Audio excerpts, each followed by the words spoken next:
This episode is brought to you by Dr. T's Primary Care for Men. Get back your pride. Call them 956-441-2188. This episode is brought to you by the law offices of Rene A. Flores. Hashtag DWI expert. Did you do any drugs when you were in junior high, bro? I mean, dude, actually, junior high, how old are you in junior high? You're 12. 12, 13. 12, Okay, 13. so around 13 was the first time I got drunk, which is really that's horrible. And for you, it's the late 90s, right? We're talking the late 90s. You were in junior high? Late 90s, oh, God. Yeah. Yeah. Because you graduated 2004. You had Metallica, Five. dude. Metallica. Okay, yeah. 5. I graduated 05. Pantera, Metallica, Cowboys from Hell. I mean, that's... It would have been late 90s then, yeah. It would have been. So you caught the very end of the CDs and, you know, having to go buy a CD. Napster came in and stuff. Napster. It was, still kind of low rent, but it existed. For sure. Yeah, man. So that was the first time. That was the first time at 13 that I actually, had plenty of drinks. And What did you drink? What it was was just beer. Just It was beer? just beer, yeah. Like but I'd cheap never- beer or Budweiser or what? It was Budweiser, That's actually. some good stuff right there. Yeah. Now, who was your All you need are access? 2 beers. Okay, that's an important thing too. My it wasn't necessarily it was because I was with my older cousin, and I've always considered him like an older brother. But it was not through him; it was actually through his friends' older siblings. So they must have been 18, 19. So they supplied my cousin and his friends, which were 16, 15, which supplied me with the booze. Jesus, 13, man. Hey, bro, I'm there. I was there. Charlie was still playing with the Star Wars toys, dude, back in That is true. 13 years old. I mean, But I was buzzing off of it. I was yeah, like, oh, man. that was his high. That was your high. Yeah. He needed that to make him like, kind of like ADD, instead we needed, do you think you guys needed to chill. I needed to stimulate. Do you think you're ADHD too, bro? I don't know. I think there's quite a checklist of things wrong, according to my wife, and according to my mom too. Women will never be able to, evaluate us properly, dude. Yeah. Right? I don't think so, biased. bro. We're But biased. yeah. I mean, they're gonna. They used to just say, "No, es cabrón, le gusta andar en el pinche pedo." You know what I mean? And so, but. Like you said, you asked me if I was ADHD. I've never been, and that's what I thought So when I you've was never been diagnosed then? I've never been professionally diagnosed. Yeah. Why would it matter if I would get diagnosed today? I mean, would it, babe? I mean, they just give me some meds, right? Well, I mean, I would think that you would want to know if you are just And if to I know. am, what happens? Well, I mean, You know what I was thinking as well, too, dude, is like if I was in school, Raleigh, if I was in school today, would they medicate me? absolutely 100%. Probably. Yeah, 100%. Yep. So if I was back in school in late 80s or 81 was 81 was when I was in junior high. Wow. And they would have medicated me, would I have become or done what I have done in my life? That's Would a I good question. Would I still have had that same path that I've had? You might have rebelled harder and gotten in worse trouble. That's probably what would have happened.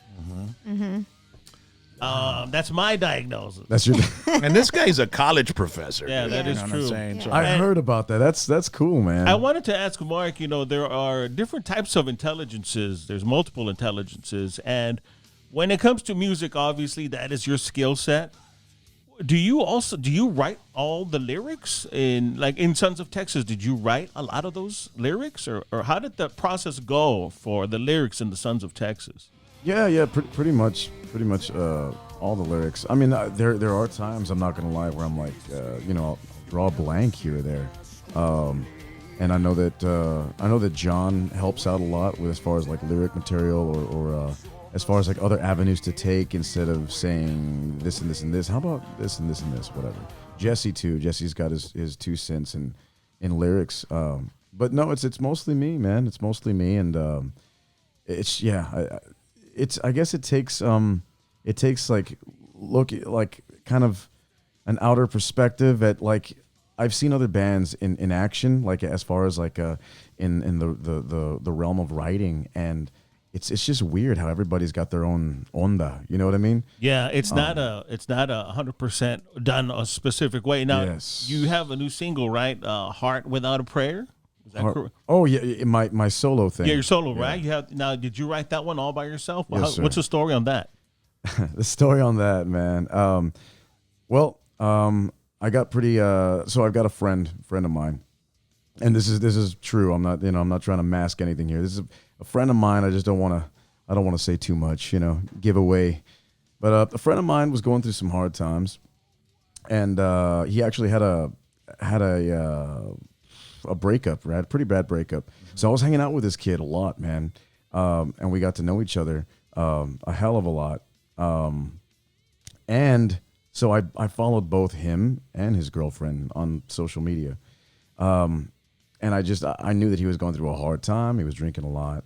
And I remember going through my stories, and I remember seeing one of his stories was like a bottle of, I don't even know what it was, Jack or something. Like, it was a boomerang of him, getting getting ready to They go back and forth. What the hell is that for, bro? What is that boomerang stuff, dude? Dramatic effect. Baby.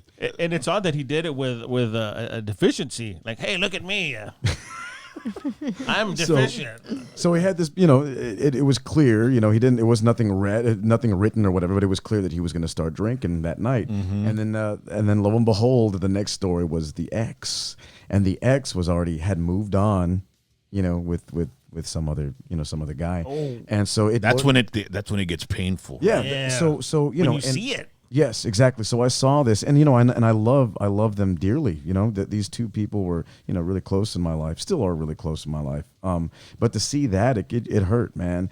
And I had already come up with these chords. The I guess the preliminary chords. I had already come up with that, so it was in my head. And when I saw this too, the dichotomy of like this dude just in anguish, and then this chick in a whole totally different scenario, I kind of like, I don't know, it just came out kind of like, it's like you didn't even know me when I saw, I don't know, man.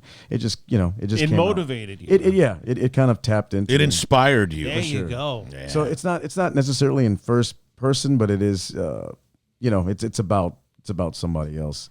And that's where it came from, man. And those lyrics just came out, and it kind of just figured itself out after that.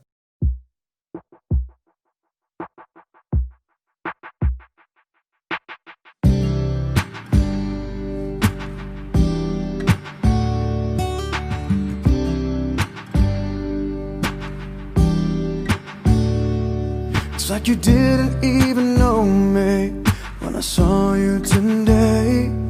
Like our love did not exist, or like you felt the same way that you did when we were younger. Although the times have changed, my heart still longs for you. My love still waits for you. My soul belongs to you. It goes wherever you go.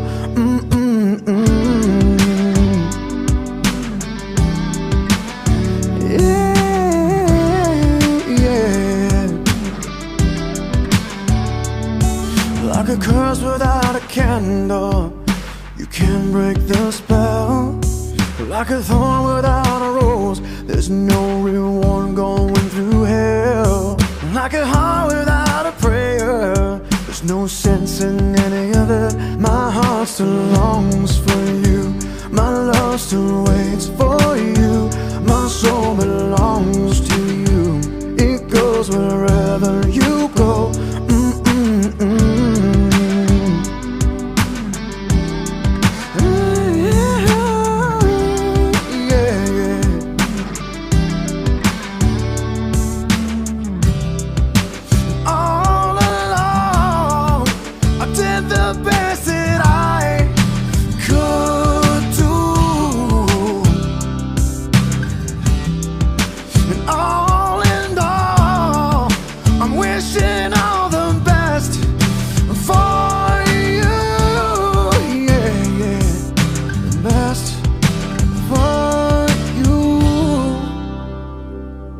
Like you didn't even know me when I saw you today. Like our love did not exist, or like you felt the same way that you did when we were younger. Although the times have changed, my heart still longs for you.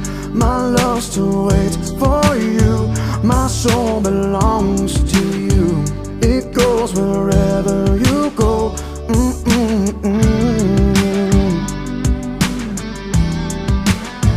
It goes wherever you go. It goes wherever you